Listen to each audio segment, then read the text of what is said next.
Suite aussi, mais d'abord on va faire un point bulbe avec Baptiste.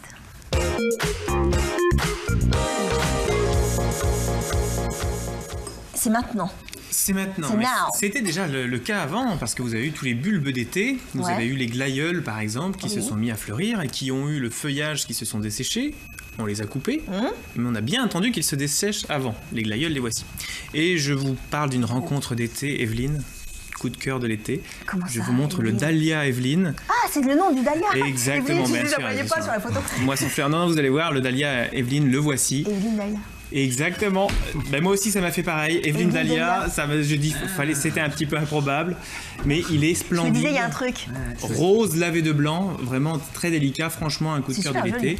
Voilà, et les Onca, qui sont les autres dahlias un peu plus simples, qui commencent à être à la mode en ce moment, qui ressemblent du coup à quelque chose de... Voilà, alors ça c'est la fin. Ça c'est la fin. C'est la fin. Ils vont se mettre à geler. Il va falloir couper avant justement les dahlias, avant qu'il fasse trop froid. D'accord. Un premier coup de gelée, on les coupe et on les rentre à l'abri. Ici en Vendée, sur le bord de la mer, eh bien effectivement on peut les laisser en terre. Mais bon, globalement on peut les rentrer. Et c'est le moment maintenant de penser au printemps, de mettre un petit peu plus de jaune dans votre vie avec les jonquilles, les tulipes et autres couleurs. Non, mais Vous avez un beau massif au Sable d'Olonne de l'an dernier avec des primes verts, des pensées. Raccord avec votre costard. Exactement.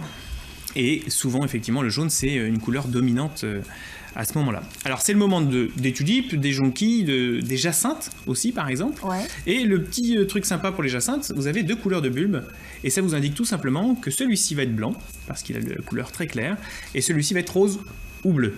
Effectivement, là, on ne sait pas trop, rose, bleu ou toutes les autres couleurs, mais le blanc, souvent, il est assez visible. On peut le repérer comme ça. Donc, quand vous achetez vos petits sachets, eh bien, regardez l'intérieur si vous voulez avoir des couleurs claires. D'accord. C'est que blanc et que bleu ou... Ah non, il y a bleu, rose, rouge, orange, rose, saumon, il y a toutes les couleurs qui existent. Vous avez des très belles maisons, une très vieille maison d'ailleurs française, Ernest Turc, qui fait un très beau travail sur tout un tas de variétés. Et...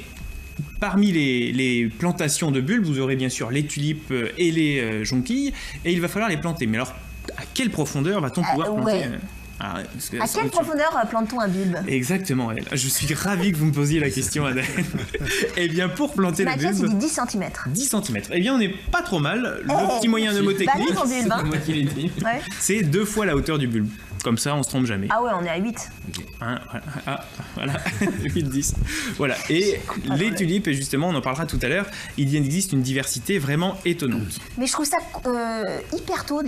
Effectivement, il faut y penser. À l'automne, on plante le printemps, et au printemps, on plante pour l'été et l'automne. Voilà. Je suis pas du tout dans les clous. Moi. Toujours anticiper, c'est le moment. Allez dans vos jardineries, regardez sur Internet, il y a plein de bulbes de toutes les couleurs, de toutes sortes à acheter, et n'hésitez surtout pas à en faire en pot. On peut faire plusieurs strates, une strate de jacinthe, une strate de jonquille, une strate de tulipe. Et comme ça, on a une espèce de bouquet permanent qui commence à sortir. Des petites jonquilles comme ça à cœur rose. Sympa, ça change. Je sais même pas. Il y a une diversité folle. Il faudrait une émission entière pour en parler. Eh bien, on va la faire. Je vous promets. On verra la suite tout à l'heure. Je sais pas pourquoi. Baptiste, bulbe, on continue? Effectivement, bulbe, on continue. Un truc insignifiant comme cette petite chose, le bulbe de tulipe, vous pouvez écouter au milieu du XVIIe siècle le prix d'une maison. C'est pas vrai. Exactement. Alors qu'aujourd'hui, ça coûte combien? Aujourd'hui, ça coûte, je ne sais pas, même à peine 1 euro. Pourquoi c'était aussi Eh bien, parce cher? que c'était très rare, ça venait des cours un peu turcs du Moyen-Orient, et il y avait une grosse spéculation sur les tulipes et surtout des spécificités de la tulipe quand elles étaient rayées, par exemple, ou autres. D'accord. C'est à l'origine d'un des premiers krachs boursiers au monde. C'est pas vrai. Effectivement, au milieu du XVIIe siècle, un gros krach boursier, tout simplement lié à la spéculation sur la tulipe, et on ne le sait pas assez, mais c'était vraiment un objet rare. Mais maintenant, nous le savons grâce à vous. Exactement. Mais nous pouvons désormais en abuser, c'est pas cher, on en trouve vraiment partout, il y en a des plus ou moins chers, il faut quand même l'avouer, et la tulipe est aussi particulière parce que si on la coupe en deux, alors il y a bulbe et bulbe, il y a des cornes, il y a des tubercules, il y a plein de choses, mais là on est plutôt sur un bulbe qui ressemble un petit peu à un oignon, avec plusieurs couches, et si on le découpe, eh bien on voit tout de suite, un petit peu comme un programme informatique, qu'il y a déjà les fleurs, les étamines, les ovaires, les bourgeons, tout est déjà prévu à l'intérieur, on attend juste le top départ, de la chaleur, de l'humidité, pour que tout ça se mette à fleurir. Et c'est pour ça que tout à l'heure, je vous ai dit qu'il allait falloir attendre que le feuillage sèche totalement pour le couper, parce que pour que le programme se remette à zéro, eh bien, il faut que toute l'énergie redescende dans le bulbe pour refaire les réserves pour l'année d'après. Si je coupe alors que la plante est verte, je sabre les réserves pour l'année d'après et probablement que je n'aurai qu'une pauvre feuille l'année d'après et pas du tout de fleurs. C'est pour ça souvent que les tulipes ne refleurissent pas. Non mais on apprend des trucs hein. Bravo. Non mais franchement, non sérieusement. Et parmi les tulipes, eh bien il y en a plein. Alors là par exemple, on a les Kaufmanniana qui sont des petites tulipes précoces. Ouais. Et qui préfèrent le tulipes, soleil. Ça voilà, c'est la première tulipe. Hein. Début avril, on commence à voir ces tulipes-là. Ensuite, on va pouvoir voir les grégilles. Alors, les grégilles, elles sont intéressantes parce qu'elles ont un feuillage différent. Regardez bien, elles ont un feuillage strié de rouge. Ah, c'est rigolo ça. Donc, en plus de ce côté fleur, eh bien, on va avoir un truc sympa. On va avoir un feuillage qui, pendant plusieurs mois, va pouvoir habiter nos massifs. Ensuite, on va avoir les Fosteriana qui, elles, vont préférer la mi-ombre. Alors on retrouve quelque chose d'assez classique, mais l'intérêt de la Fosteriana, c'est la durée de la floraison et qu'elles peuvent résister justement à la mi-ombre. Pas besoin de les mettre forcément en plein soleil. D'accord. Elle est aussi précoce. On a aussi les tulipes Triomphe.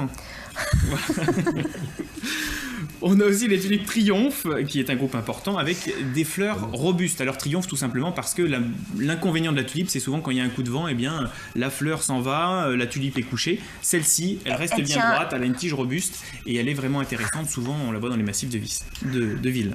Hein, précoce, robuste, une bonne tige. Je pense qu'on a la même blague dans la tête, voilà, mais on va pas la dire. Hein. Alors on a aussi, un peu plus royal, la fleur de lys. Ah bah oui. Alors la fleur de lys, elle est sympa parce qu'elle a des jolis pétales pointus. Donc là aussi, on a une belle tronche au niveau de la fleur. Beaucoup en vendaient des fleurs de lys. Une que j'adore, oui effectivement, c'est les pop-up. Alors ça... Non, alors les pop-up. Les pop-up. Ah oui, d'accord. Les pop-up, c'est des... Vous savez que c'est des... Exactement. Ça souffle, c'est des... Exactement. Et là, c'est ice cream. Alors ça, c'est les miennes que j'avais dans mon jardin. C'est hyper joli, ça. J'adore ça. Ice cream, on dirait vraiment une crème glacée. Ah ouais, on dirait vraiment une boule de glace. C'est hyper double. Le seul problème, c'est qu'il faut quand même bien l'avouer. Là, on a beau laisser les feuilles sécher, ça refleurit quand même mal l'année d'après. C'est chez vous, ça? Oui. C'est pas mal chez vous? Oui, bien sûr. On te fait un dîner? C'est comme vous voulez.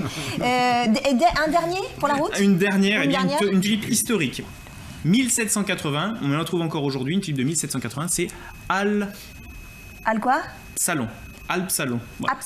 Absalon. Voilà, donc là on est juste après le crack boursier et on avait donc du coup ce joli type de tulipe avec lavé de jaune. Avec du jaune. Avec du jaune obligé. C'est très joli. À votre boutonnière, ce serait très joli les garçons. Je dis ça, j'ai rien. Merci beaucoup Baptiste. Baptiste, c'est le Jardin des Curieux aussi. Hein, vous pouvez le contacter directement pour acheter.